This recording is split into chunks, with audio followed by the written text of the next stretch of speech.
So hello, my name is Matt Bowker and I manage Rhodes Scholars' virtual lecture series, and it's my pleasure to host today's virtual lecture. And today, you'll be hearing from Dr. Dominic Bryan. Dominic is a professor of anthropology at Queen's University in Belfast. Dr. Bryan's research focuses on Irish history, public ritual, nationalism, and group identity. In particular, he has examined the role played by symbols and rituals during the conflict and peace in Northern Ireland. Dr. Bryan is co-chair of the Commission on Flags, Identity, Culture, and Tradition. So let's have a warm virtual welcome for Dom. Matt, thank you. Thank you very much. That's very kind of you. So what I'm going to try and do, everybody, is take you through a number of slides to try and help you understand the place that I live in, in Northern Ireland. Although, as I'll talk in a minute, what we call it is often controversial. So many people will call it the north of Ireland for very understandable reasons. But I will use the term Northern Ireland throughout this lecture, and explain why. And I'm going to give you a bit of a history lesson, I hope, but also talk about the nature of the conflict that existed in Northern Ireland, and how peace develops as well. So you might know that we've had a peace process for approximately 20 years. And in the second lecture I'm going to talk about that. But in the first place, let me start by trying to explain a little bit about Northern Ireland. So here is a map of the United Kingdom and the Republic of Ireland. And Northern Ireland, you can see, is there on the top right-hand corner of Ireland. And the reason I put this up is because I want to explain a little bit about identity politics and the sort of conflict that we have in Northern Ireland. All right, because actually the United Kingdom is quite a strange place. All right, because if I was to ask you what appears to be a very simple question, all right, how many countries can you see on that map? You'll very quickly work out that there is not an easy answer to it. So, for example, is England a country? Well, people feel themselves to be English, and you'd probably say there's a nation called England. There's certainly football teams and cricket teams, and they're represented in the sports arena. People around the world will talk about England, but in actual fact, there is no country of England. It does not have a parliament to itself. There's not really a place called England, because the United Kingdom is this collection of countries, all right? Scotland, England, Wales, and between 1800 and 1920, Ireland, all right, the other island in our archipelago, was part of that country. And therein lies the interesting key, I think, to understanding why there is a conflict in Northern Ireland. Because actually, like so many other parts of the world, and this is where you can compare Northern Ireland to places like the former Yugoslavia. If you look at the breakup of Yugoslavia, you'll find similar sorts of issues. You could look at the Middle East and Palestine and Israel, and you can find similar sorts of issues. That the identities that exist on our space, all right, that we live in, do not always easily match with the nations or the nation states that exist in that sort of space, all right? And thereby you get many versions of conflict over identity and nation. Just to throw another one your way that you might be familiar with, for those of you in the US, you know, the country north of you, Canada, has had a long history of trying to glue itself together because, of course, it has a large province called Quebec, in which people speak French, see themselves as French Canadians, and some of whom see themselves as a different country to Canada. So actually, the sort of conflict we have in Northern Ireland is fairly familiar across the world, and I'll refer to that as I talk. So what I'm going to describe this conflict is as an ethno-national conflict. I will get to the history shortly, I promise, all right? But it's quite interesting to think about how the relationships, identity relationships, work in terms of of the ethnicity, the history you feel, and the national space that you're in. And I don't need to tell people in America that at the moment, because the United States of America is going through a really interesting moment itself when it's reconsidering exactly what its history was, which has led to the removal of statues. And I can tell you many stories similarly from the United Kingdom, and particularly from Northern Ireland, about the removal of statues. So at the heart of this is a question about what it is that makes a nation, what it is makes a country. The nationalism, the idea of the nation, is probably the predominant form of social cohesion in the modern world. But our nations have all been sort of glued together as ideas over the last 300 to 400 years. And it's that process of trying to create ideas of nations and nationhood where you often find the crux of the conflicts which are taking place, of which Northern Ireland is a particularly good example. So in these islands that we're looking here on this map, you have lots of different identities, people who feel themselves Scottish, English, Welsh, Irish, and Northern Irish, and they have histories that they will use to tell you the stories about who they are. And much of the contestation that takes place is a contest over what that history looks like, all right?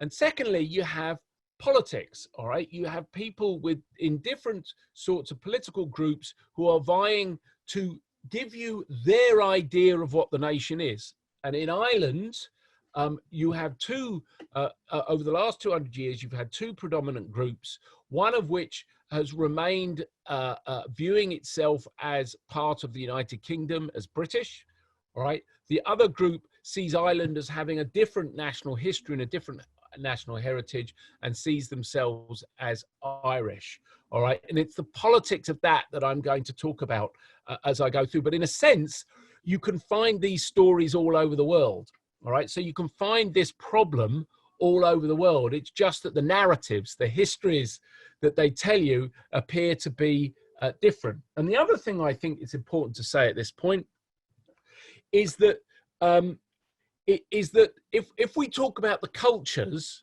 that exist on these islands, I have to tell you that they're very similar to each other. So that the differences the people have on this island are only very particular differences. People who are born in England and people who are born in Ireland, broadly speaking, speak the same language, they have the same upbringing, they have a lot of the same cultural history, they understand each other.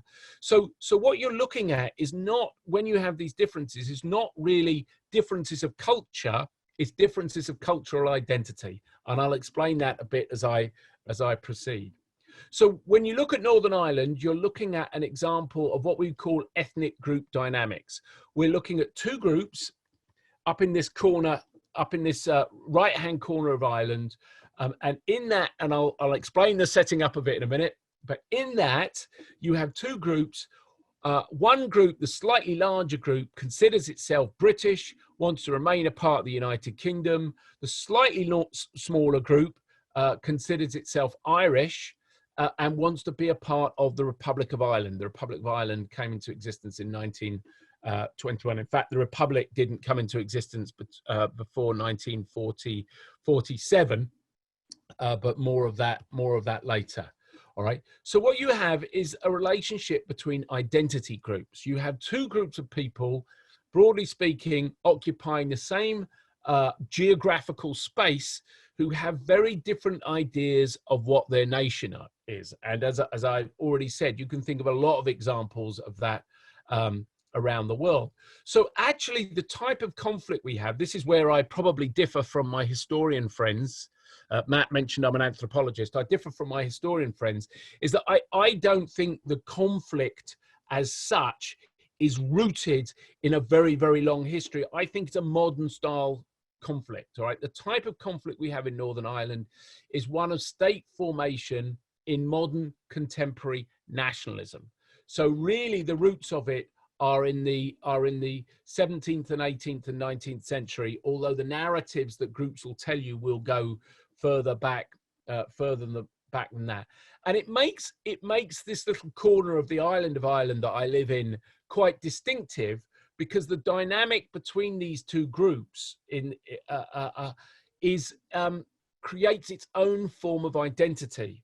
All right. And I'll explain as I go a bit further how that has an impact on us. So in our own little way, Northern Ireland, which has this ongoing conflict between people who feel themselves British and people who feel themselves Irish, and it's a violent conflict at times, is therefore quite distinctive from the rest of the United Kingdom, the country which it sits in at the moment, but also in its own way quite distinctive from the rest of the island, all right, because it has this particular dynamic within it. And I'll explain the impacts of that as I go.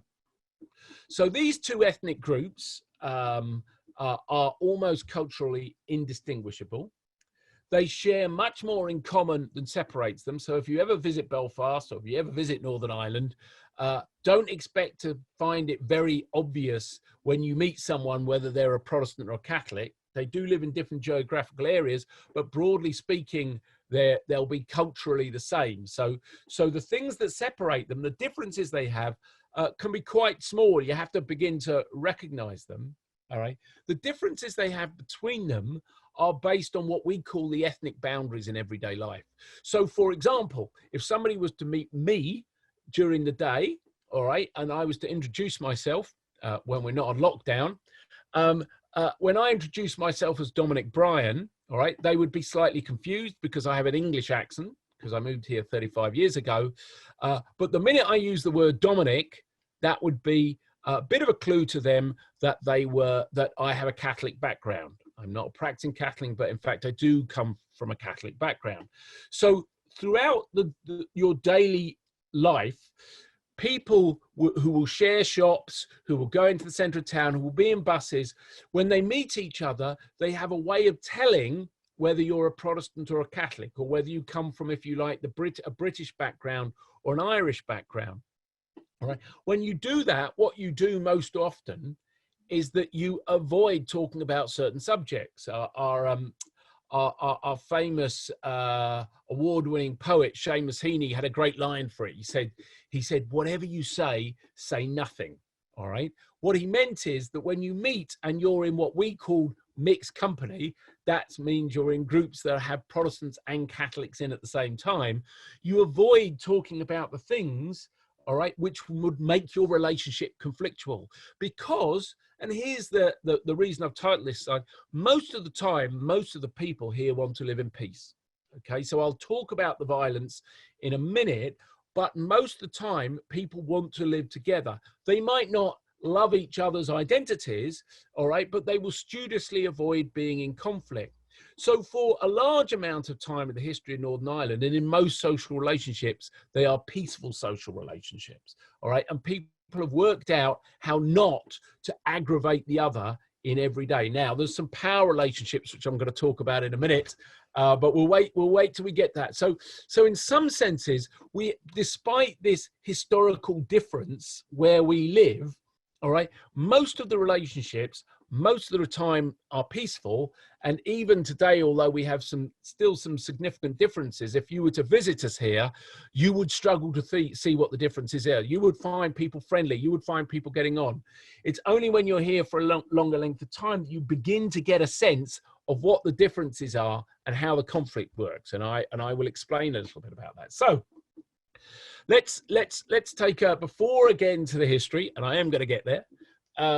Let's take a quick check on the sort of basics of what you need to know here. So here's the first strange thing. We have a term for the two groups. These two groups, the slightly larger group in Northern Ireland sees itself as British, and the slightly smaller group sees itself as Irish. And I'll explain why, because the state was set up so that we had a majority group, all right? However, we don't use those terms. We use the sort of ethno-religious terms, Catholic and Protestant. So we talk about that Irish group generally as being Catholic, and we talk about that British group as being Protestant. And this is where you've got to be careful, because although there is a part of religion is a part of the story here, in reality, the conflict here is not a religious conflict. It's a conflict over the politics of nationalism. Okay, so that although we refer to ourselves and the groups as Protestants and Catholics, all right, and you will hear people talk that, it's a bit of a misnomer. There are obviously religious differences and there are religious elements in the history, all right, but this is really a conflict over nationalism, not a conflict over religion. To repeat something I often say, I in the work I do, I've seen a lot of riots over my time. I have yet to find somebody who will throw a petrol bomb because of transubstantiation. You know, this is not a religious conflict in that sort of sense. It's a deeply divided society because the political parties that exist in this part of Ireland, in Northern Ireland, represent those two groups. So we don't have political parties really that represent both groups. We have two Irish nationalist parties, Sinn Féin, which is the political wing of the IRA, and I'll come to that later, and the SDLP, which is seen as the more moderate nationalist party, but also a Catholic Irish nationalist party. And then we have unionist parties, the largest of which is now the Democratic Unionist Party. But the older and more traditional of the two parties is the Ulster Unionist Party. And they are the parties that are determined that Northern Ireland will stay a part of the United Kingdom. However, just to confuse it, we have two other terms which get used frequently to describe the same groups, and that is Republican and Loyalist. Republicans are those groups of people that are generally Catholic and from Sinn Féin and SDLP who believe that they should be a part of the Republic of Ireland, and Loyalists are those group of people who are loyal to the British throne and want to remain a part of the United Kingdom. However, when we use these terms locally, and I'll mention them in my talks, we tend to use them to mean people who are prepared to use violence to get what they want. So we call the IRA Republicans because they were prepared to use physical force to achieve the United Ireland. Similarly, Loyalists are groups, often working class Protestants, who will use physical force. They'll be in paramilitary groups to defend their position in the United Kingdom. So that's the terminology we have. We have intertwined ethno-histories, so they don't have separate histories. The histories of these groups are so intertwined with each other that, to put it simply, they often remember the same battles, but they remember who was on the different sides. Okay, so they don't have different histories. In fact, and here's the great irony, their identities are interlocked with one another. All right, one doesn't really exist without the other, and that's the tension that you often get in these sorts of conflict. And what you find is that there's lots of small differences which pick people out. The football team you support, the name you had, the school you went to, all right, the day you commemorate and what you celebrate. When you wear a Christian cross, do you wear a crucifix or just do you wear a cross without Jesus Christ on it? Those sort of symbols matter, and the small differences are how people distinguish each other. But what, of course, we do have in the history of Ireland, the history of the United Kingdom, the history of Northern Ireland, is we have discrimination. So we have had one group attempt to dominate another group. And in that powerlessness, we've also had strong senses of victimhood. And both groups in Northern Ireland consider themselves victims. Catholics, for a history that I will tell you about, were discriminated through a number of parts of Irish history, and therefore see themselves as victims of British oppression or class oppression. But similarly, Protestants see themselves as attacked by Irish Catholics, Irish Republicans, the IRA, and also see themselves as victims. So as often with these very resolute conflicts, that sense of victimhood drives those groups forward. And I'll show you some maps in a minute. What you also have is differences of territorial space. So the urban landscape that I live in has areas which are Protestant and Catholic. So let's race through some history. I've got about 15 minutes before I come to an end of this part of the lecture. So let's race through some history. So what makes the North so interesting? What makes Northern Ireland so interesting? Why does it become slightly separated from the rest of Ireland in this new country that was invented in 1921 called Northern Ireland?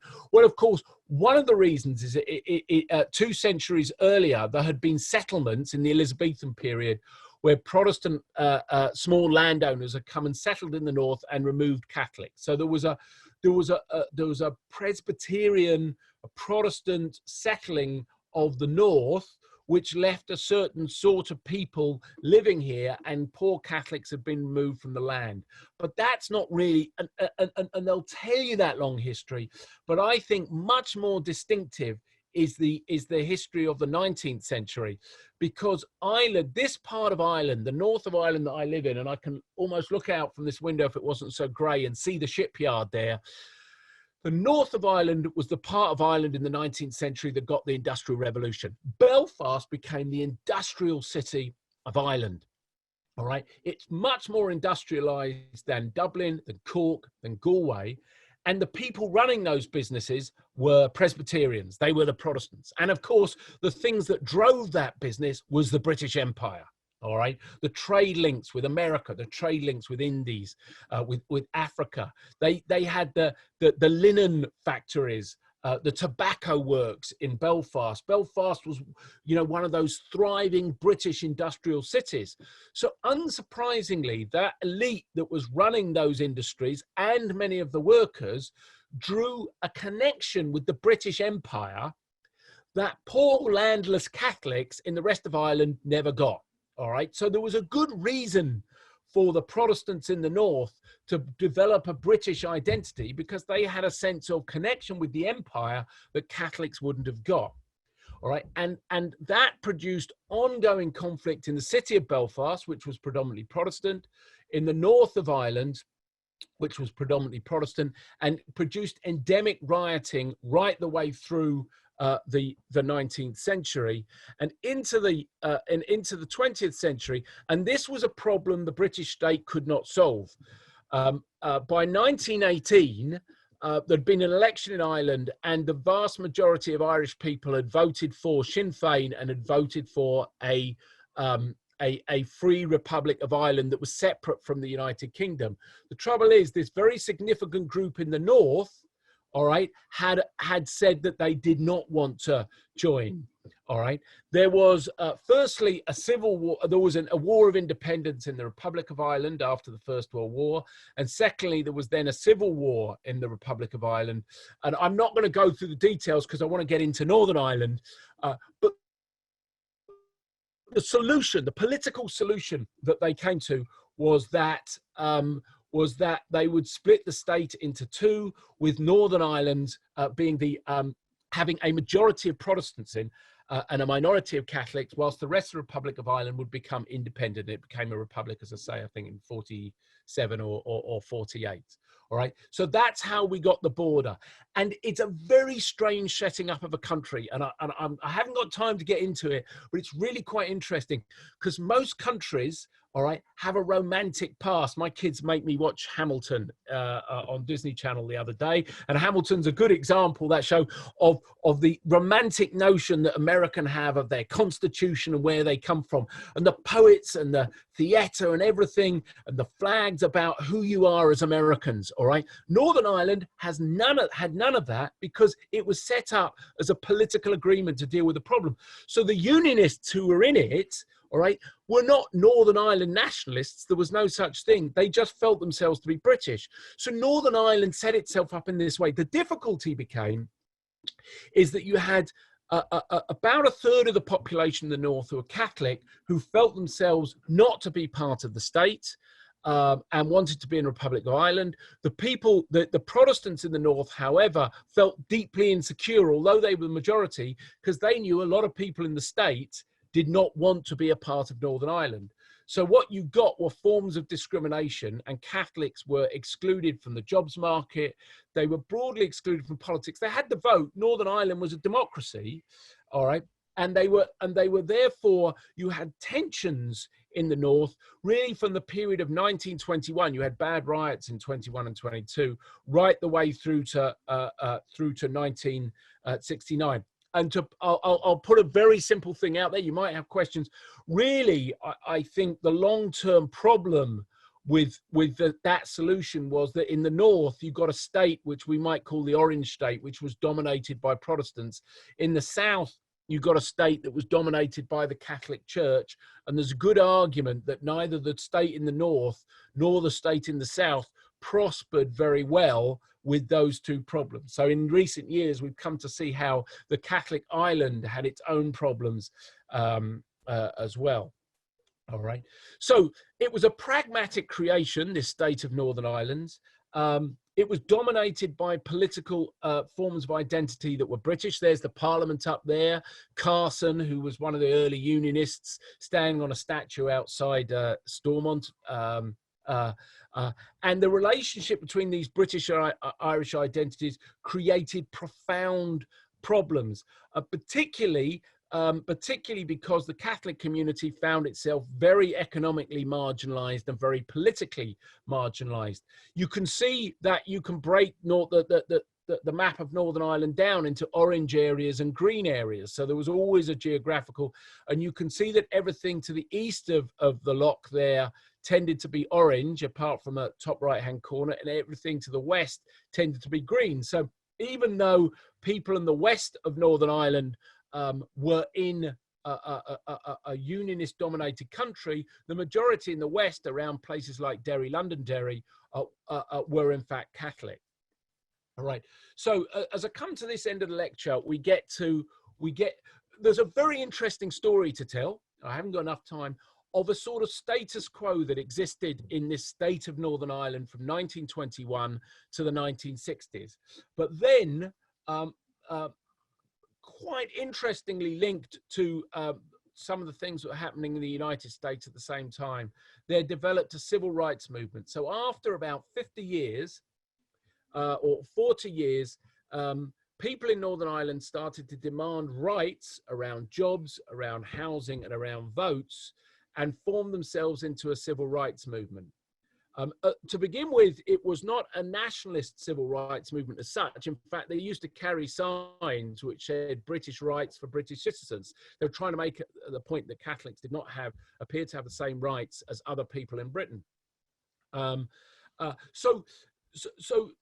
that started to destabilize the country, all right? So the more of these marches took place, the more the unionist state, the police force was predominantly Protestant, started to become apprehensive about the destabilization of a state. And here it becomes very interesting to look at how policing works, and that might be a thing we could talk about given what's been taking place in the US.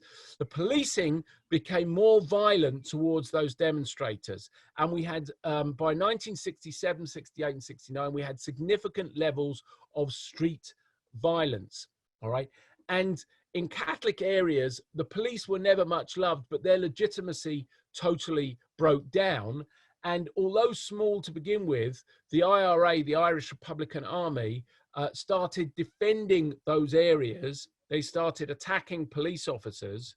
And by 1969, there had been effectively a collapse in how the state worked. And in Catholic areas such as the Falls Road and the Bogside in Derry, the RUC, the Royal Ulster Constabulary, were no longer able to police, and the British sent in soldiers. So in 1969, the British decided to send in the military to deal with things, and I'll throw this one up. That's why all of us were looking so intriguingly as Donald Trump was promising to send in the military. Once you send your soldiers onto the streets of your own country, you're in a very difficult position. Okay, so that's what happened here. On top of that, in unionist areas, where they feared the rise of the IRA, they also formed their own vigilante paramilitary groups. One is called the UVF, the Ulster Volunteer Force, and then a couple of years later, the Ulster Defence Association. And they are also prescribed organisations. Some people call them terrorist organisations, and they were prepared to defend. The Unionist people, and they started using violence against Catholics. All right, and we ended up with British soldiers being brought in, and I know I'm coming to the end of my time.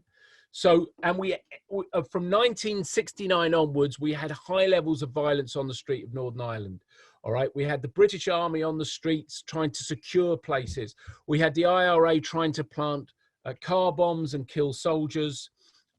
We had the UVF who were trying to defend their areas by killing Catholics, and they ran Catholics out of their areas. So we had a vast movement of populations. We had horrible events like Bloody Sunday, where British soldiers opened fire in Derry on civil rights demonstrators, murdering some of those demonstrators. Equally, later on that year, the IRA planted 20 bombs in the centre of Belfast, gave a 15-minute warning, and people died in bombs going off all the way over the centre of the city. So it was pretty awful stuff. And the Troubles was effectively a low intensity war. All right, 3,500 people died during that war, of which the majority were civilians. So the majority were not in the police, the army, or the IRA, or the UVF, or the UDA. They were civilians caught up in what took place. There was support for paramilitaries. It's not as if these groups had no support. People felt often that they should defend their areas. The British government produced counterinsurgency movements. They put people in jails. You'll be very familiar. They set up a Maze jail where the hunger strikers took place. There were 22,000 British soldiers. More soldiers were sent to Northern Ireland in the 1970s, early 1970s, than, for instance, were sent to Iraq during the Iraq War or Afghanistan. So you've got to realize the level of military intervention. Some of those soldiers were involved in shoot-to-kill policies. They also set up the Maze prison, and it's in the Maze prison, and I can't go into it because it's a lecture all of its own, where Republican prisoners who'd been arrested, some of them were arrested without trial, started hunger strikes. And this was probably the key turning point in what was the low-level troubles or the war, when Republicans, most notably Bobby Sands, started to die on hunger strike. And support for the Republican movement grew around these hunger strikers, because lots of people didn't like the sort of military tactics used by the IRA, but support grew. And Sinn Féin, the political party which we now have, grew in support at that period. And also at that period, and I'm going to come to an end right now, also during that period, we had the Republicans who had been fighting a military war. The IRA had been fighting to kick the British out of Ireland, out of Northern Ireland and out of Ireland. All right. But what they started to do was interesting. They started to stand for elections. So they stood in Westminster parliamentary elections. They stood in council elections and started winning. That's my time up. And started winning elections.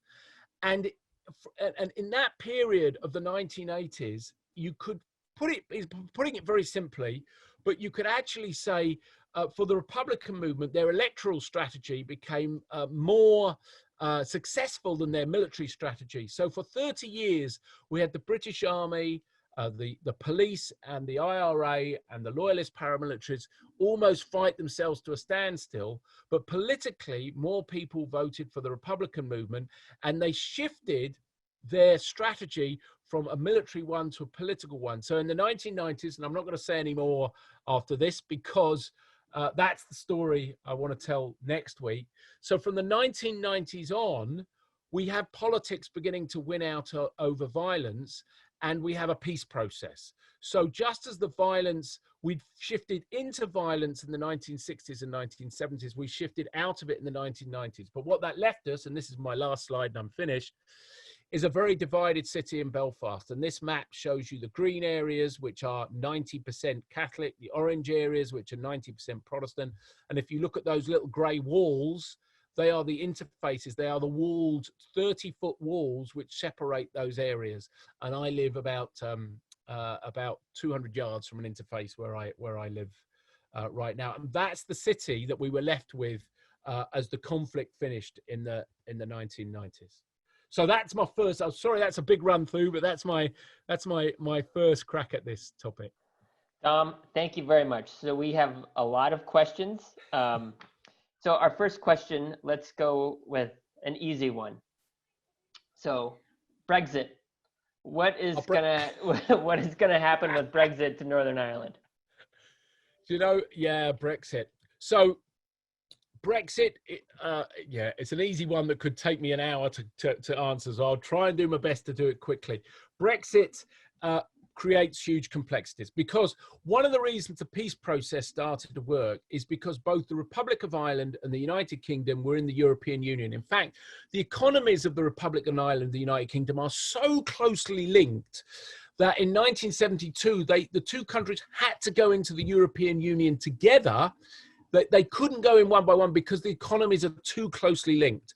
Even now, I would argue that you would not find two countries in the world whose social and economic life were closer than the Republic of Ireland and the United Kingdom. All right, nearly all of the Republic of Ireland's trade needs to go through the United Kingdom.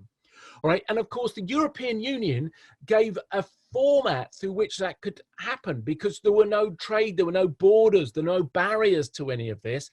And it also meant that politically, Britain and Ireland were often in the same boat. So by the 1990s, although this conflict was taking place, the British and Irish governments were very close to each other, and in Europe tended to vote together the same way all the time. And however, of course, we had Brexit. We had this vote which a lot of us didn't see coming, if we have to be honest.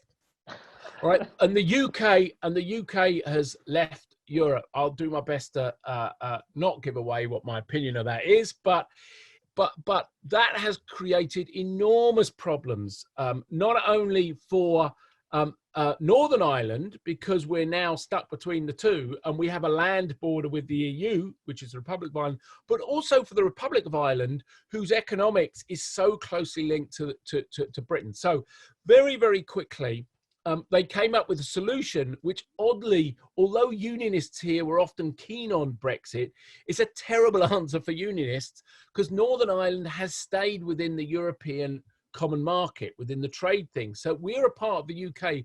We're now separate from the UK, and the border is going to be down the Irish Sea, which oddly means that in some senses, Republicans and nationalists think they've done quite well out of this deal, because they now see Ireland as an economic unit separated from the United Kingdom. So unionists, although they supported it, feel that they've been hard done by, whereas quite a lot of nationalists I know think this moves us closer to a united Ireland.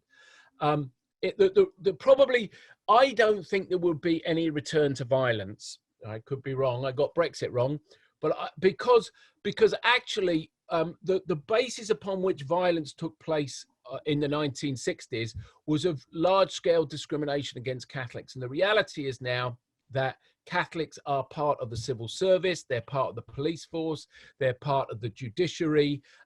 We don't see the structural inequalities that we would have seen around Catholics. So I think the chances of us ending up a Brexit moving us back into conflict is minimal. I'm not saying it won't happen, but I think it's minimal. Okay. So backing up even further, Trenton would like to know more about the significance of green and orange. Why are Protestants orange? Yeah, well, and keep in mind we've got about 10 minutes left for our Q&A. Yeah, okay? yeah, I'll try. Well, there is a very simple answer, and it's such an irony. All right, that for various reasons, when there was a struggle over the British throne at the end of the around 1687, 1688, the aristocracy wanted to get rid of the Catholic English King James, and they decided to replace him with a Dutch Prince, William of Orange. All right, and that prince. So the irony of all the Brexit thing is that there is nothing more European than the British monarchy. The British monarchy are a totally European family, all right, with sorts of relatives all over Europe. And at this point, a Dutch prince comes in. He becomes King William III, and there is a battle at the Battle of the Boyne where King William of Orange in Ireland defeats the Catholic king, King James, and that becomes an infamous one, so that the colour of orange becomes associated with Protestantism, whereas the colour of green becomes associated with Catholicism. And just to broaden and internationalize it, it's the same reason that Afrikaners in South Africa have an orange state. So if you want to look at one of the links with the South African conflict, is that the Afrikaans also have this Dutch link and also have this use of the color orange. And so it's for the same reason that the orange is a very strong color amongst Afrikaans in South Africa as well. Okay. Can we talk about the famine? We can talk, yeah, we can talk about the famine. Okay. Several people would like to know, did the famine affect Northern Ireland as much as it affected the Republic? First of all, and I get this with students all the time. We've got to be quite careful, because of course Northern Ireland didn't exist at the time of the famine. It was just Ireland. All right. I suppose the answer is yes and no, as with all good history questions.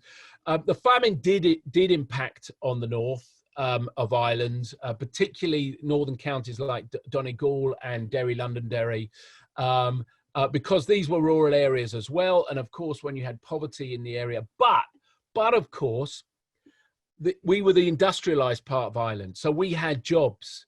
So we had the factories going. So a lot of poor people, in fact, before they were going to New York and Boston, were heading to Belfast, because that's where you could get a job. Now, just to put that in perspective, because the famine is an extraordinary event, the population of Ireland as a whole still has fewer people in it than in 1896 at the height of the famine. And that's amazing. So we still have a lower population than existed on the island at the time of the famine. However, living in the industrial city of Belfast was also a pretty rough thing to do, and working in a Victorian British city was a rough thing to do. And I could tell you that life expectancy for a newborn was worse in industrial Belfast during the period of famine than it was in the west of Ireland. Wow. So coming and working in industrial Belfast at the time of famine was not a great deal better than being stuck in the famine in the west of Ireland. But of course, what the famine does is it further enhances the idea that amongst Irish people, that the British Empire has nothing for them. Whereas, of course, industrialization in the north means that Protestants in this city have jobs, albeit that it's a tough, poor place to work. Thank you.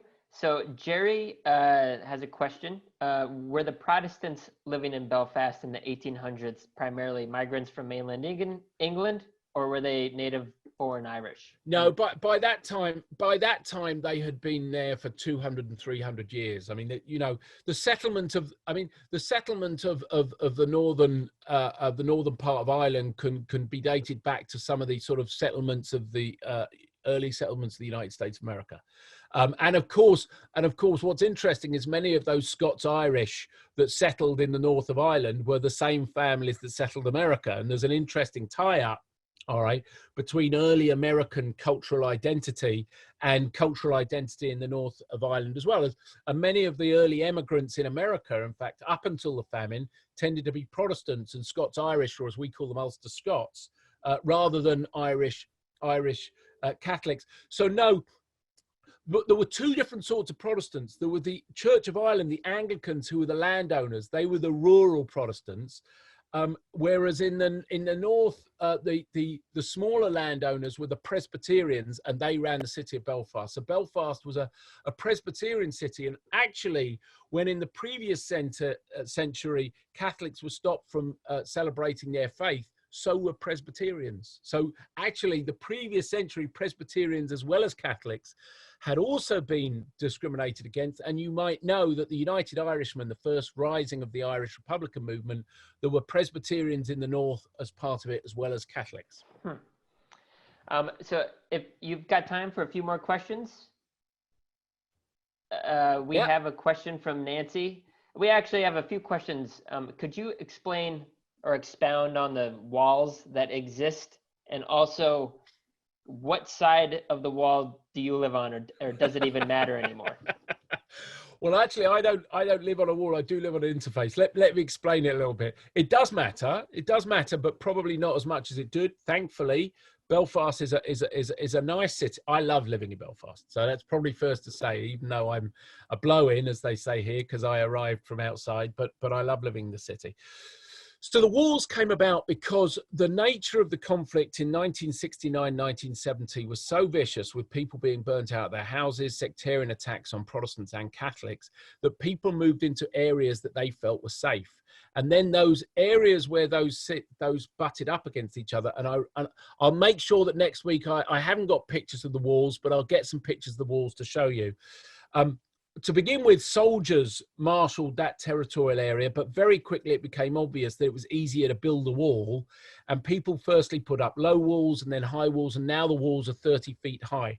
Now they have gates in there that are open, and thankfully during the peace process, those gates are traveled through very often. But we have about 100 interfaces in Belfast. Some of those interfaces are high walls.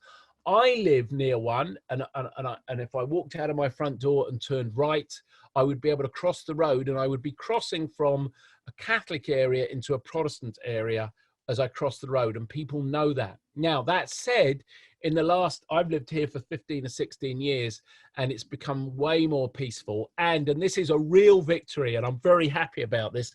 We had a pub, a pub that is literally a stone's throw from where I live, all right, which was run by loyalist paramilitary groups for 20 years. And I lived here for 15 years and never went into that pub because I would have felt too apprehensive.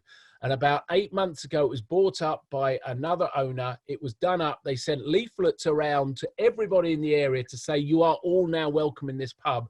And it is now a pub on the interface that is used by both Protestants on that side of the road and Catholics on this side of the road. And that, in Belfast terms, let me tell you, that's a great victory. And we're really loving it, even though we haven't been able to go into it for 3 months because of lockdown. Oh. Okay, and the last question, and then we'll have to leave it until next week. And I think this is right up your alley. Well, all these questions are, but so the Union Jack consists of the flags of England, Scotland, and Northern Ireland. What about Wales? Well, you're absolutely right. The Union Jack. And Dom, I'm sorry, could you just explain your role on the commission? Because I think yes, I can do that. I can do that quickly. The Union Jack actually contains the flags of England, which is the St. George's Cross, Scotland, which is the Cross of St. Andrews, the Blue Cross of St. Andrews, and Ireland, which is the St. Patrick's Cross. So Northern Ireland isn't technically on the Union Jack. It's Ireland which is on the Union Jack. Now, for reasons which it's difficult to go into, Wales is not technically a nation. It is a principality. So it was already very closely connected to England. And when they first set up, the first Union flag was in fact a merger between Scotland and England. If you look at the history of America, so if you going back to Hamilton, you'll notice that the Union flag they used then is the pre-1800 one, and it only has the crosses of St. Andrew and St. George. So America's first flag technically was that early Union flag, which was also had lots of protest things written on it. So that's why Wales is not on it. It will be very interesting, of course, if Scotland was to vote for independence, which is not impossible, but that's another story, whether the blue bits of the flag would then have to be taken off. So the Union flag, like all flags, and this is why they interest me, evolve symbolically as society evolves. And again, you know, and I've done stuff on the Confederate flag in the US and the battle flag. You can see that people express their identities through those flags. And for me, that's what's so interesting. And on the commission was set up to try and deal with conflicts around flags and memorials, statues. And I was co-chair on it. And what we're trying to do is mediate some better legislation so that we better deal with who has the right to fly a flag, when should we put Union flags up, should we put tricolors up, and we're supposed to be coming to a report. We're producing a report on it, which will be sent to the First and Deputy First Minister next week, if it doesn't all fall together at a big meeting on Friday. Okay, well, Dom, thank you very much. It's a pleasure. Nice to talk to everybody.